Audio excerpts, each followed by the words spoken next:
आज की इस वीडियो में हम स्ट्रोक के बारे में समझेंगे। स्ट्रोक को आम जुबान में फालिज भी बोला जाता है। फालिज की बीमारी तब होती है जब दिमाग के एक हिस्से को ऑक्सीजन की सप्लाई ना मिले, यानी कि हमारे दिमाग को उसकी ज़रूरत के मुताबिक ऑक्सीजन और न्यूट्रिएंट्स ना मिले, जिसकी वजह से हमारे दिमाग के जो सेल्स होते हैं वो चंद मिनट के अंदर ही ख़त्म होने लगते हैं, जिससे इंसान की मौत भी हो सकती है। इस बीमारी की वजह से मरीज़ के बोलने की सलाहियत मुतासिर होती है, जबकि दूसरों के कहे गए अल्फाज को समझने में भी मुश्किलात का सामना करना पड़ सकता है। इसके साथ साथ स्ट्रोक की वजह से आंखों के मसाइल भी लाहक हो सकते हैं, यानी कि आंखों में धुंधलापन या फिर नज़र बिल्कुल ना आना भी हो सकता है। बेसिकली स्ट्रोक की 3 टाइप्स होती हैं।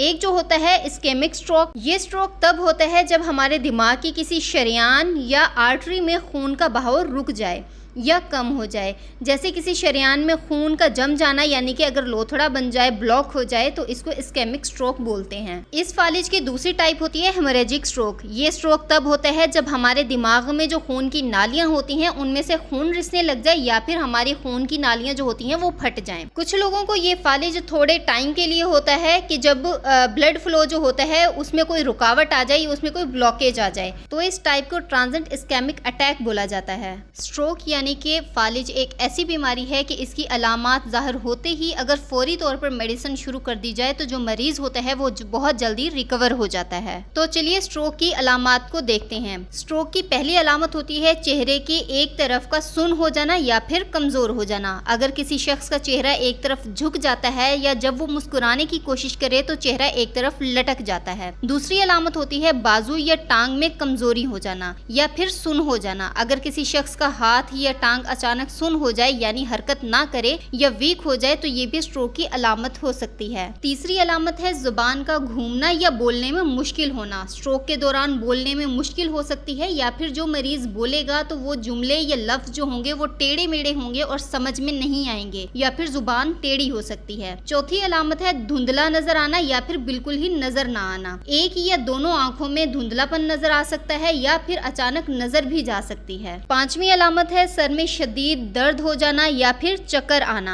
छठी अलामत है होशो हवास में फर्क आना। सातवीं अलामत है तवाज़न और हरकत में मुश्किल हो जाना। आठवीं अलामत है दिल की धड़कन में तब्दीली या फिर बेतरतीबी होना। अगर किसी भी शख्स में ये अलामत दिखाई देती हैं तो फौरन अपने डॉक्टर को चेक करवाना चाहिए, क्योंकि फौरन इलाज से दिमागी नुकसान को कम किया जा सकता है। अगर अब हम स्ट्रोक की वजूहात को देखें तो सबसे पहले जो होती है वो आती है हाइपरटेंशन, यानी ब्लड प्रेशर का ज्यादा रहना। तो इस वजह से भी स्ट्रोक हो सकता है। शुगर की वजह से भी ये बीमारी हो सकती है। दिल की बीमारियों की वजह से भी ये हो सकता है। इसके अलावा स्मोकिंग की वजह से भी स्ट्रोक हो सकता है। इसके अलावा एट्रियल फाइब्रिलेशन की वजह से भी स्ट्रोक हो सकता है, यानी मरीज की धड़कन का गैर मामूली हो जाना खून के जमने की वजह बन सकता है, जो कि दिमाग में खून की नालियों में जमकर फौरन खून की जो सप्लाई होती है उसको रोक सकता है। इसके अलावा एथेरोस्क्लेरोसिस हो जाना, यानी कि ये एक ऐसी कंडीशन है कि जिसमें खून की नालियों में चिकनाई यानी कि टीजी और कोलेस्ट्रॉल जो होता है वो जमा हो जाता है,